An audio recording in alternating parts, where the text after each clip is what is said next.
My name is Valera. So, little story, as usual. Ruse reached out to me. Ruse is the organizer of the DP track. Awesome person. Great job organizing this. So he reached out and asked me to give a talk, and he said, oh, you can just reuse one of the ones you gave at the DP summit. And I don't usually like to reuse talks. I know it's kind of boring, but I thought about it for a little bit, and then two things made me kind of actually go back and revisit this topic. Number one is I recently posted something on LinkedIn, which just sounds weird, and about health score, and got a lot of engagement. I used to post stuff on Twitter before talks, and I even had like a little Twitter thing, and this is like the first year where I like removed it. I'm kind of sad.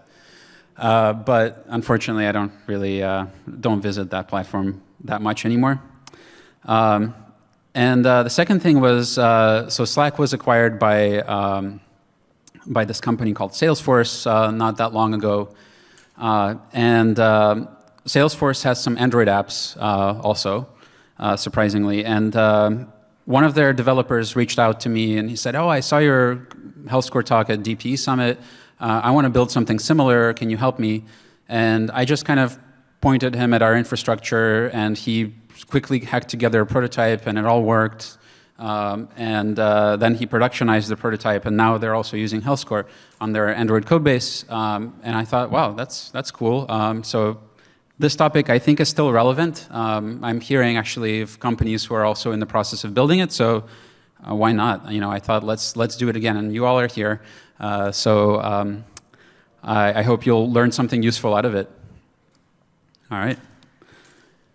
And I like to cook, and I also have a family, so that means kind of a lot of dirty dishes, piling up. And so I'll be using a lot of the dirty dishes analogies in this talk. I kind of, tech debt is just a reality of life, right? It's not like a bad thing. It's just, if you work in engineering, over time, APIs will get deprecated, tests will get disabled, feature flags will, become stale, and you'll have dead code. It just builds up over time. That's kind of normal part of engineering. Nothing wrong with that. But at the same time, like most of us, when I say we as engineers who work on Android applications or mobile applications, at the end of the day, we're here to deliver features to users. Just like in a restaurant, they're there to bring you joy with their dishes. They're not there to clean dishes, right? So it's important to not lose sight of that. Like at the end of the day, product engineers want to just get their job done and move on. They're not there to clean up tech debt. But thankfully, a healthy code base allows us to ship features faster and safer. Just like in a restaurant, a clean kitchen helps them not give you food poisoning. And when you're small, maybe if you're like cooking just for yourself, ad hoc, cleanup works. You're in the kitchen, you see a dirty dish, and you're like, okay, I'll just clean that or put it in the dishwasher. But as you add more and more people to the kitchen, just regular ad hoc process doesn't work. And so I think, most restaurants have a process of like where they clean up as they go. And I think in engineering, it's the same thing. It's very important to, to maintain that healthy, clean kitchen. And in order to do that, you do need a process, you need a system. So what if you had some way of quantifying the tech debt that you have in your code base? Let me see if that comes through. Yeah, okay, it's a little small. You could attribute a score to it, you could break it down into categories, and you could track it over time and see how it's trending. And what if you could tell what are the unhealthiest files in your code base, and which team owns them, and what exactly is unhealthy about them? And a year and a half ago, when I gave this talk, I was very proud of this joke. I gave a joke that if you don't have the benefit of Elon Musk reviewing your code, you need a system to warn you if you're actually doing bad things with the code. But it's, that's a year and a half ago. So this year, I asked ChatGPT to create a joke about Elon, and this is what it did.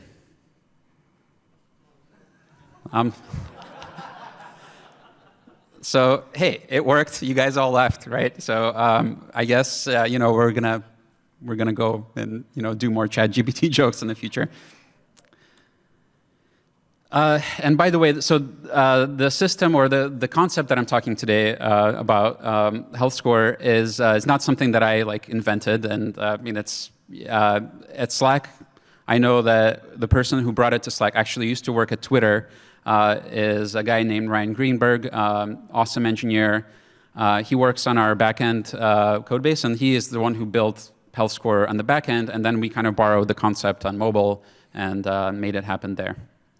So I got to give credit to Ryan, and he's also a super funny guy. I don't know if he's still on Twitter, actually. Maybe he is. And also, by the way, there are third-party solutions out there. I didn't update this slide from a year and a half ago. I don't know if these companies still exist. I actually, SonarCube, I'm pretty sure exists. CodeScene has some very interesting ideas. I would definitely of all of the three of these, if I wanted to evaluate something, if I had time, then I would look at CodeScene. CodeBeat, I have no idea if they're still around. But we decided to go out, and we already had it in our, as I said, in our backend code base, and we decided to just go ahead and build our own solution. It's actually not that much work. So most of this talk is going to focus on how you could build this in-house yourself, and then maybe even more importantly, how you could integrate it into your engineering process and culture. But the idea is pretty simple. So you count problems in your code base. You multiply each problem by how bad they are, so some sort of a weighing mechanism. And then you subtract the sum of the weighted problems from 0. So your score is negative. We all like to see kind of graphs go up and to the right. So in this case, as you're making your code base healthy, you're reaching towards 0 tech debt, and 0 is the best you can ever do. And a very naive implementation would be basically to just scan each file in your code base, and apply basically kind of a check, category of the health score to each file, and return the weighted score for that file. Aggregate all the information, upload it to some backend, whatever your data pipeline is in your company, and then display it in a pretty dashboard. And a very naive implementation of this when we first started was basically, we have an interface that just basically says calculate this score, return an integer for this file, given a file. And here's an example of a very simple health check that checks for large file size, which, by the way, correlates quite a lot with large files tend to correlate with unhealthy code in your code base. We found that just by trial and error. But the problem with this approach is that adding a new check equals writing new code. And this system, for example, is maintained by our developer experience team. Engineers who want to add new checks, they don't really want to go into our code base and kind of muck around in there. It's not that hard, but we can do better. So the first thing we did to optimize this was to basically create a configuration file. We created this thing called usage check, which basically just goes and applies a regex to every line of a file. And then your regex will detect a problem and count that as a problem. So for example, here we have an @ignore running on test code, or @suppress, suppressed lints, quantifying that. Or maybe some API usage that you want to burn down over time can turn into a usage check. And that's a super simple thing to implement also. It's a few lines of Python. And actually, sorry, I'll go back to this. If you just stop here, if all you do is you go back, implement this in a day, this actually will get you really, really far. You could actually launch a health score just with this. provided you know how to like stuff it into a database and display a graph. This right here is like 90% of the way there. You can get a lot more sophisticated, and for the rest of the talk, I'm going to talk about that. But nothing wrong with just starting here and then iterating on it. A few more optimizations. So if you have a large code base, examining each file could be costly. So the obvious solution there is to add a little bit more to your config and to tell, okay, health score globally, like focus on these set of files, maybe include these directories, exclude these directories, yada, yada, yada. You can have a global config, and then you can have a config per check. So that's what we have right now. And then, this is just basically showing code, like how to implement that, but it's really not all that like exciting or breakthrough or anything. And with this, I just checked recently, it takes 55 seconds to calculate the score on our 30K Kotlin file code base with 2 million lines of code. So it's not like this isn't going to run on a commit hook, running for the entire code base. If you want it to run on a commit hook, you'll want to definitely do it incrementally per file. But for CI, this actually, this is reasonable and it works pretty well. The next thing you'll encounter, if you start with your naive implementation is, well, if you have a sufficiently large organization, people are kind of going to care about the code that they quote unquote own. So they're going to want to see, hey, can you show me health score just for my area?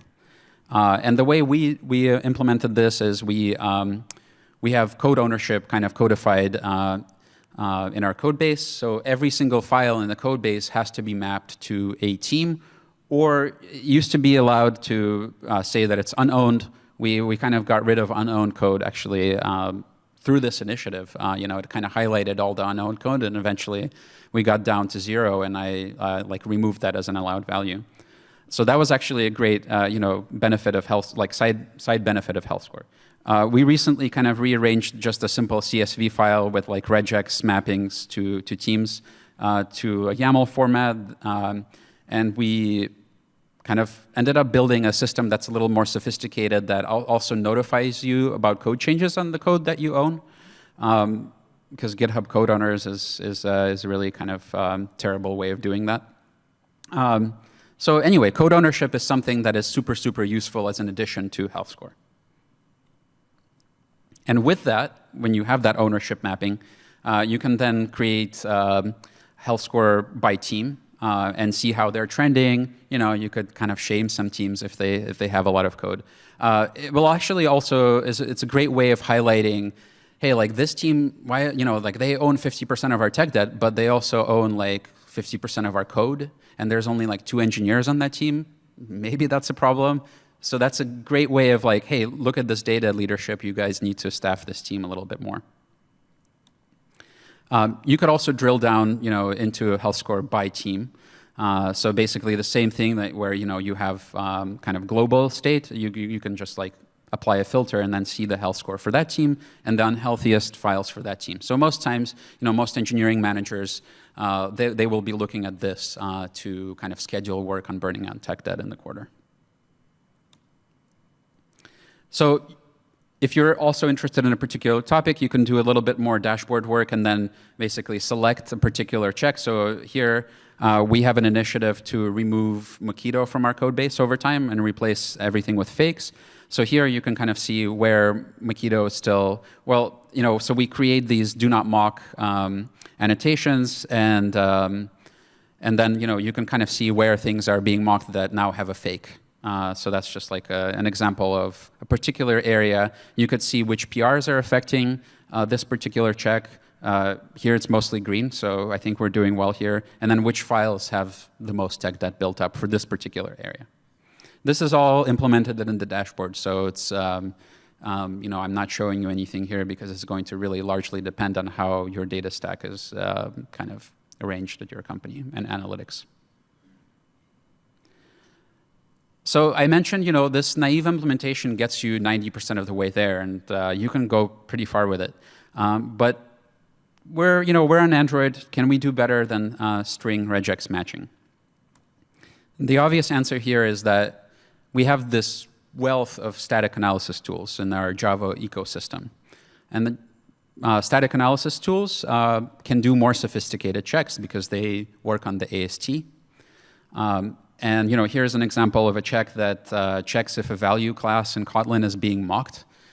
Surprisingly, we had a number of things like this in the code base. I don't know why you would ever want to do that, but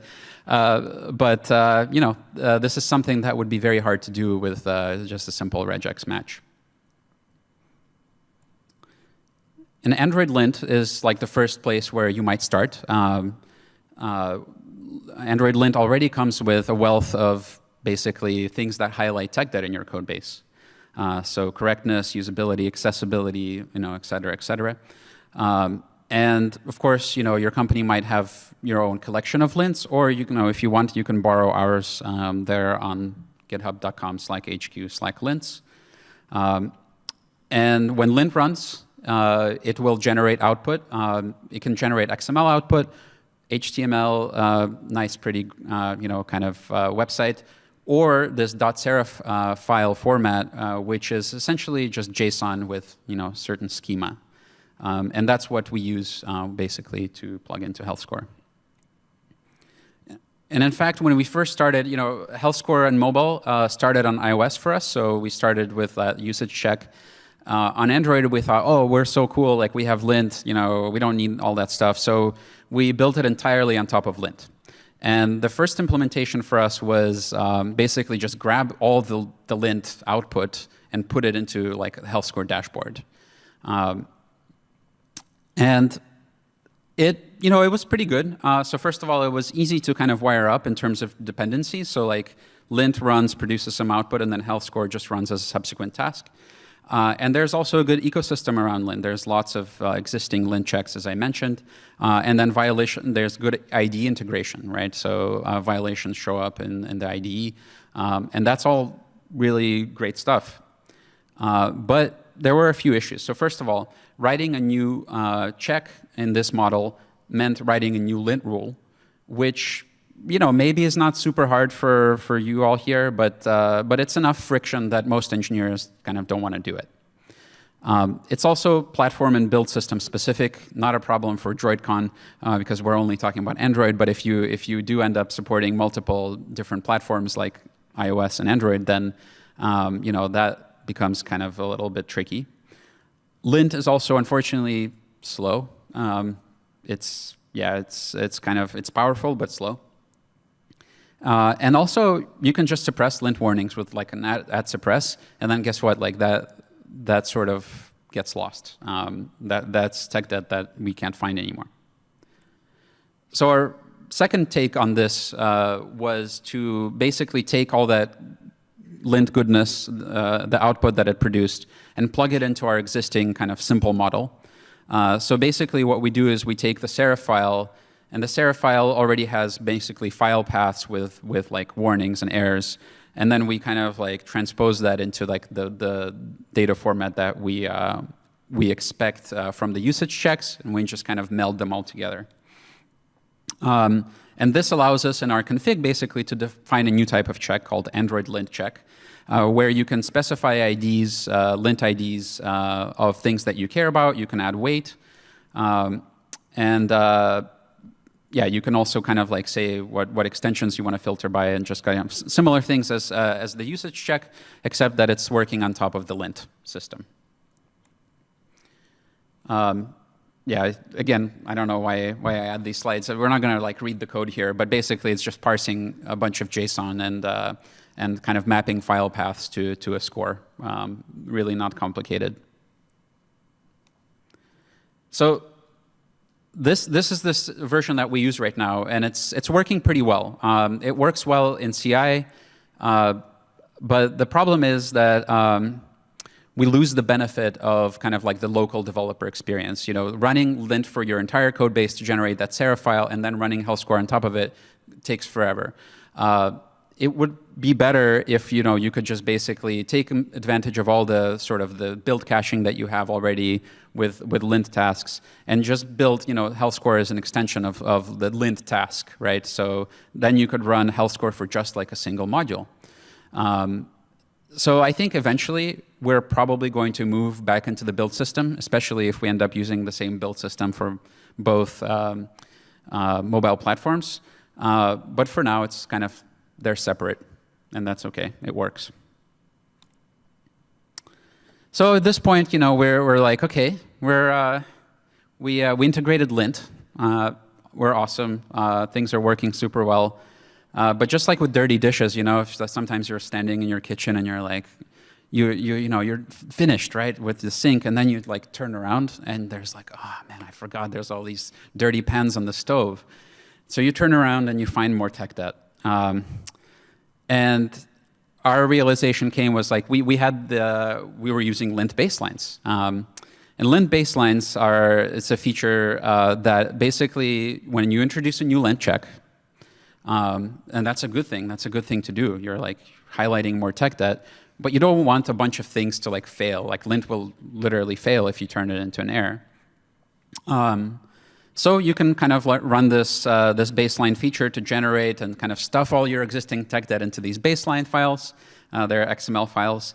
And then they live in your code base. And the only the only basically way you might see that you have this tech debt is in the HTML report, they'll give you this little warning, like baseline was applied to this module. Nobody is ever going to like go and look at that. So if you don't actually make the effort to make that visible, it's like it's gone forever.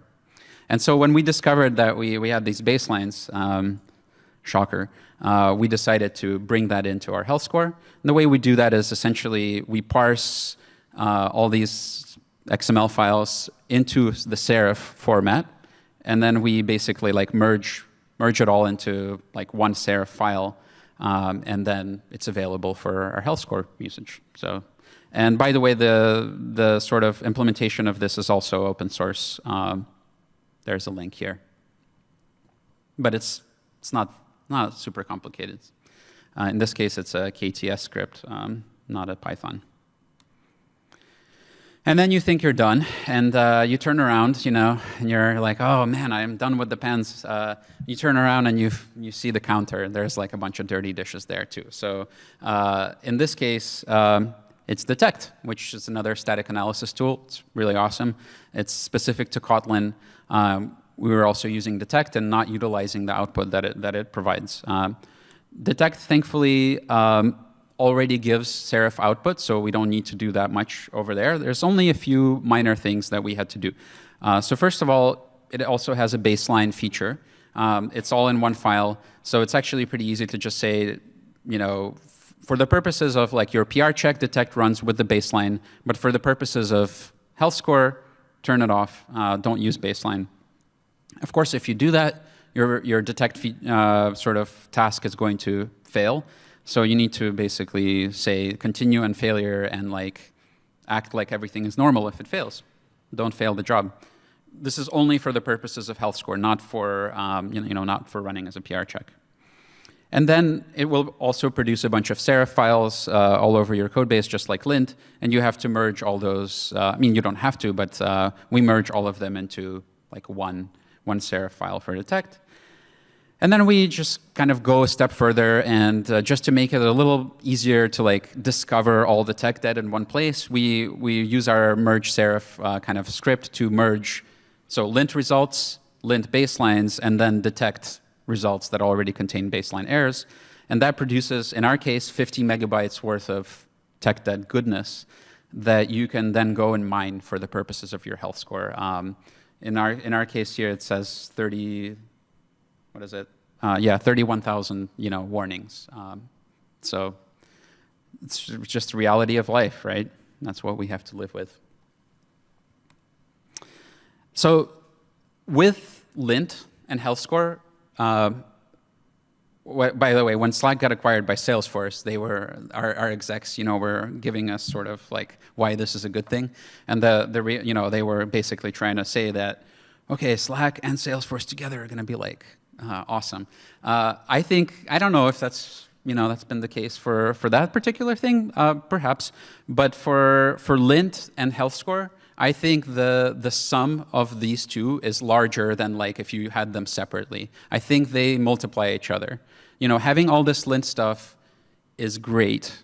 You see it in your IDE. Maybe some engineers will go and clean it up. Actually highlighting it in like a central place and driving some gamification around it, addressing lint errors is so much better. Like these two together work really well.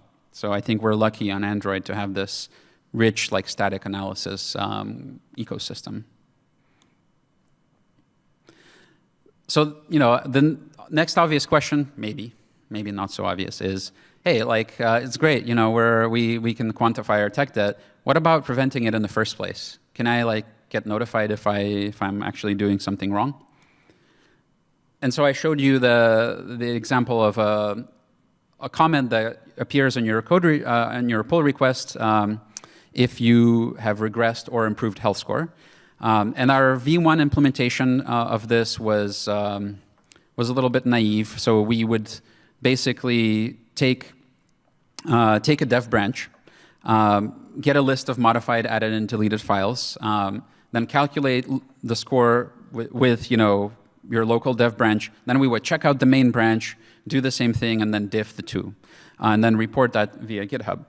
That's fine, but it has some minor problems. So first of all, it doesn't work well with lint. Serif output files are not in the source control, right? So you kind of like, you would need to run lint like literally twice, and lint takes a long time to run to actually make it work, to diff the two. This model also doesn't show diffs if the health score recipe itself changes. So like, because, anyway, sorry, I lost my train of thought there. And probably like the worst thing here is that it mutates global git state on your CI nodes, and your ops engineers are really not going to like that. So we went away from that model, and now what we do is we basically calculate health score on every main branch build, so on every merge to main, and store that in a JSON payload. Then on the dev build, basically we can calculate the health score just for that dev branch, and then look up the health score from the merge base commit, run a differ on these two JSON files, and then if there's a difference, post that to GitHub. That works a lot better. One more note about CI. Oh wow, look at that backtick. I forgot to remove something there. That's cool. We've done a bunch of optimizations for performance on our CI to have our PR checks run as quickly as possible. So for example, we have this thing called Skippy, which analyzes the changes and then detects if certain modules or even certain jobs shouldn't be run, they should be skipped. And with that, our PR checks can pass pretty quickly. Like here's an example of one that takes 14 minutes. Not great, but it's not bad either. Unfortunately, health score doesn't really work well with Skippy. It's like when you're trying to diff things against the main branch, which runs without skipping tasks. You really have to like run the entire lint process, and so health score can take a little bit longer, like just five or so minutes longer. But for that reason, we moved that into a separate pipeline. So our health score stuff doesn't really, affect performance or stability of our like main PR check pipeline that actually blocks developers from merging. It's separate. It will still make the comment on your PR if needed. Most engineers, don't like merge within like a minute that they get, that the checks pass. So most of the time, it hasn't been a problem for us. Engineers still get their PR diff comment within a reasonable amount of time. But it is a separate job.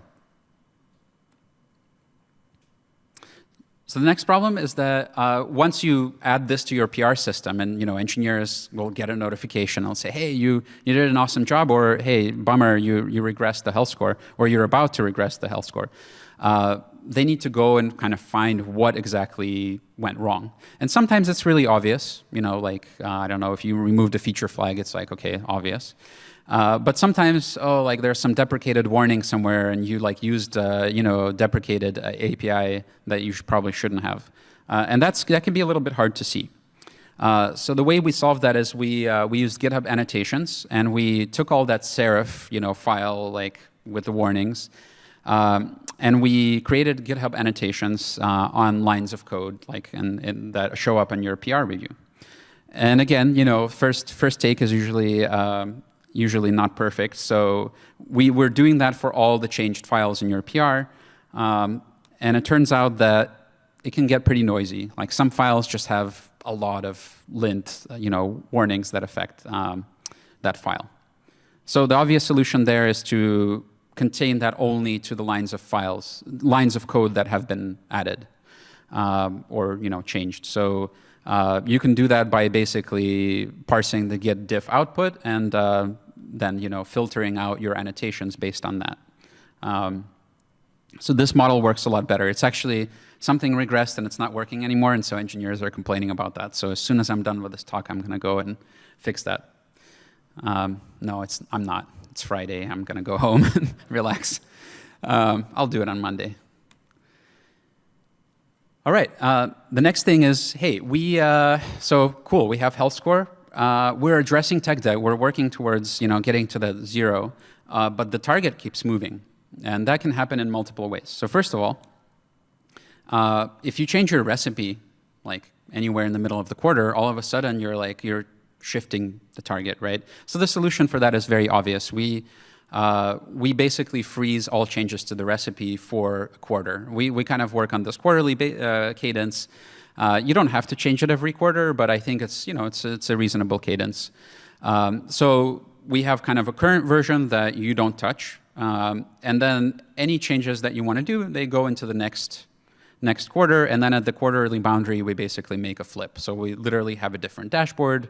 We have a different recipe that kind of comprises what tech that we want to tackle, and that's really that works well. I really encourage you to do that. But there's a couple. There's one more way in which the target can shift.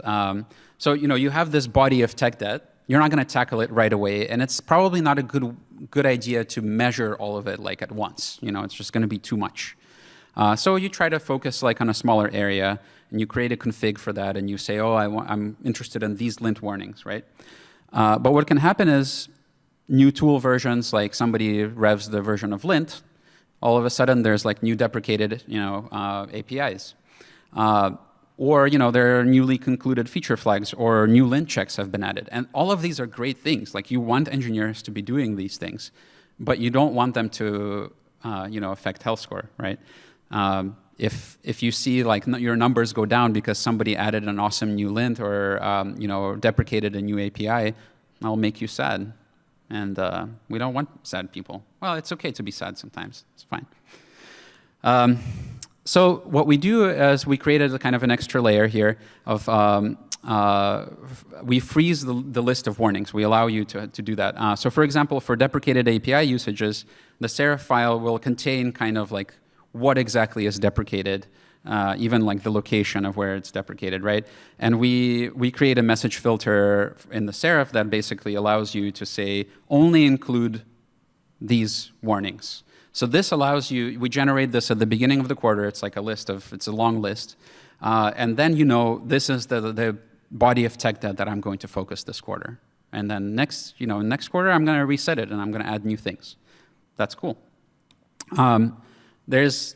You can also do the opposite of this. So we had an example, as I was saying, we're trying to get rid of Mockito, where an engineer was actively working on creating new fakes. And as he would create a fake for a class, he would, slap a do not mock annotation on that class. Great, we want that to happen. But hey, guess what? We were already tracking do not mock for our health score, so that would like penalize that particular engineer. Not fair. So in this particular case, we use a negative filter. We say, take everything here, take everything in the do not mock area except the new stuff, right? So there's that like triple, it's just an implementation detail, but our message filter also allows you to do an exclude list. So this would allow you, this engineer to basically, as he's making that change, also modify this is an example of where you would modify the config just to not have it change. And with this, we yeah, our sort of trend pretty much is guaranteed. You know, if you do this right, like the worst case scenario is like, well, it's just going to stay flat throughout the quarter. But in our case, you know, it actually, you know, it goes up and to the right as you want. And that becomes important in this next section. Because as I said, times it, I think we're good. Health score is just a tool. Like it's, at the end of the day, like, yeah, you know, you built it, it's there, great. What comes next is actually a lot more important. Without basically having an advocate and having somebody like get excited about it in your organization and do that on a regular basis, it's not going to take off. And we saw that on Android. Like somebody built it, was there, nothing happened. And here's how you make that happen. So first of all, you know, you'll want to, at the start, you know, when you're launching this thing, you want to make sure that your health score aligns with the current priorities in your larger like developer area. If it's measuring irrelevant things that people are not really planning to actively work on, it's not likely to be very interesting. And I think it's best to start with like buy-in from most code-based contributors. Not everybody's going to care about that, but you know, for example, at Slack we have like a kind of a group that meets once every 2 weeks, and we discuss like things. How do we want to shepherd our code base? That's a great place to bring this kind of initiative to.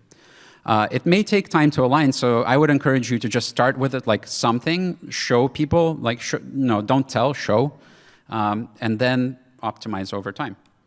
Here's some ideas on, you know, what you could start with: disable tests or lints, deprecated API usage. You already saw that one. Accessibility violations, number of files in the sort of your bottleneck modules. If you are working on modularization, that's a good one.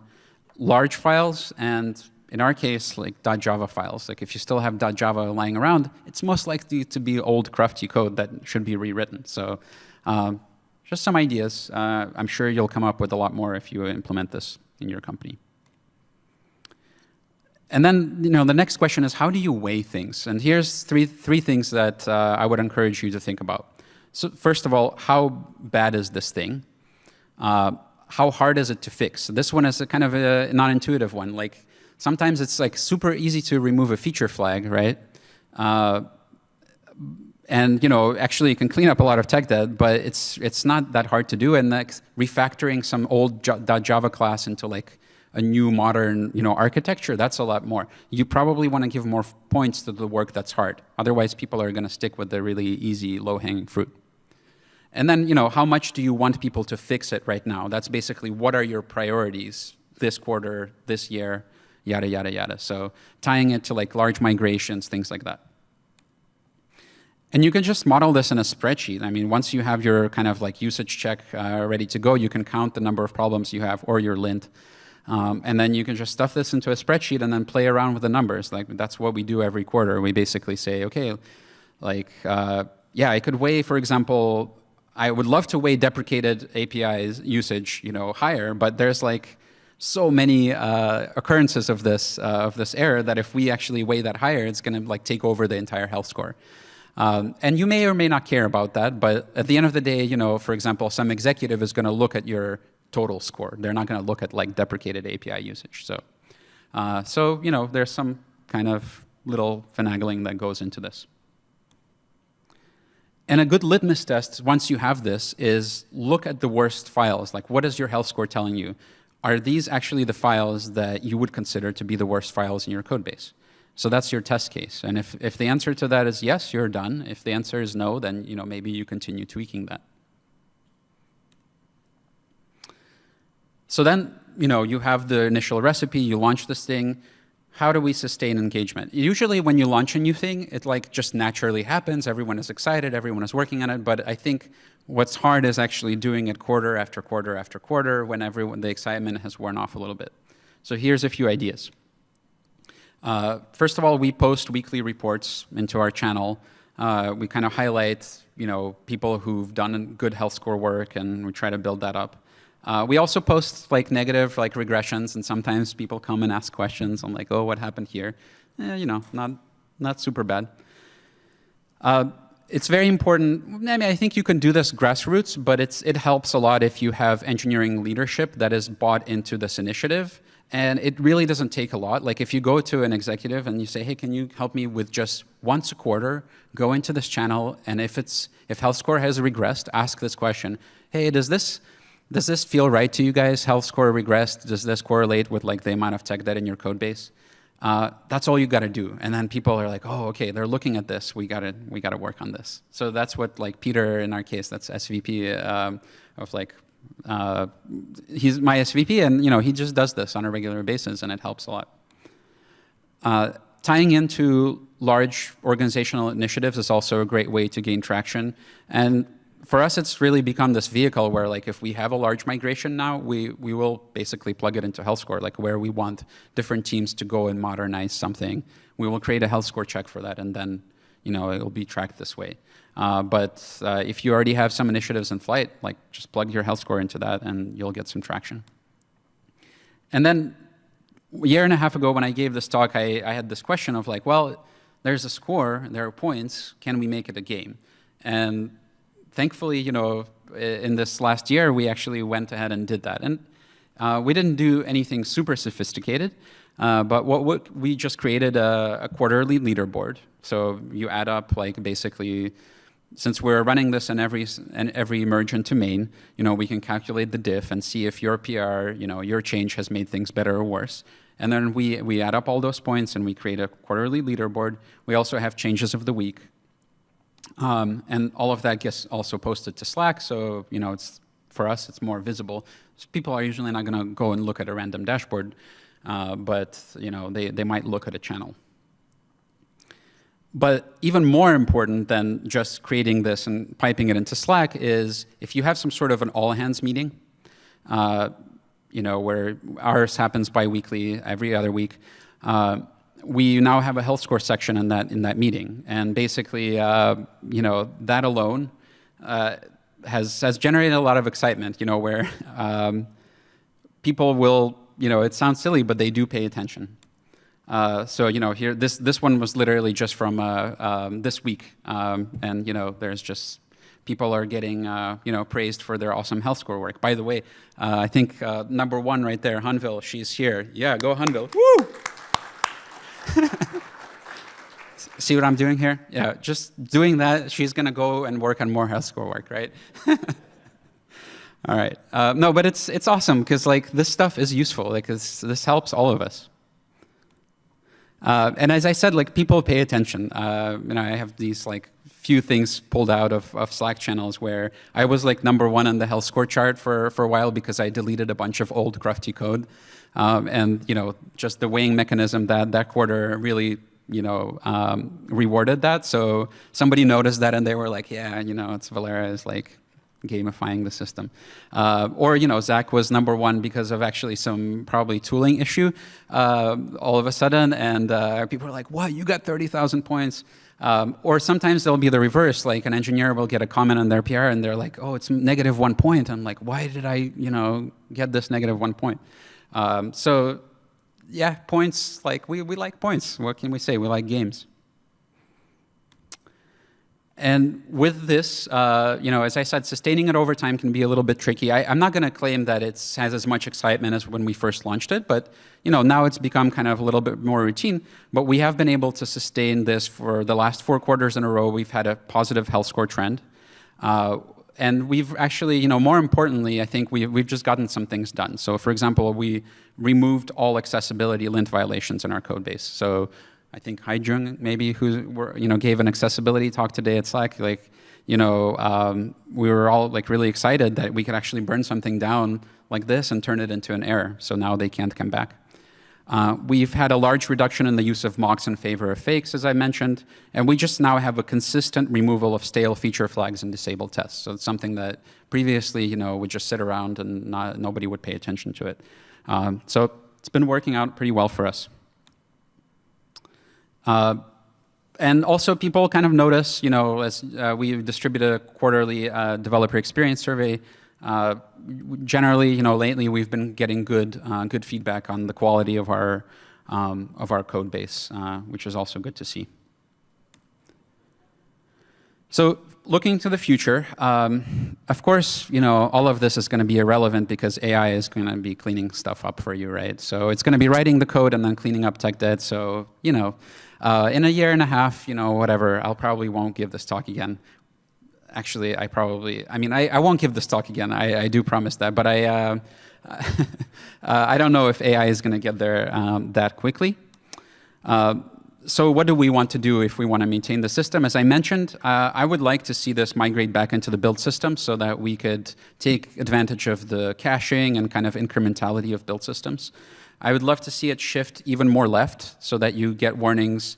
Lint is already plugged into the IDE, but not all health score checks are lint for us. So, displaying those in the IDE, maybe doing something with commit hooks. But also, it would require faster lint. So, man, I really hope that the Android platform team kind of invests in lint a lot more and makes it faster.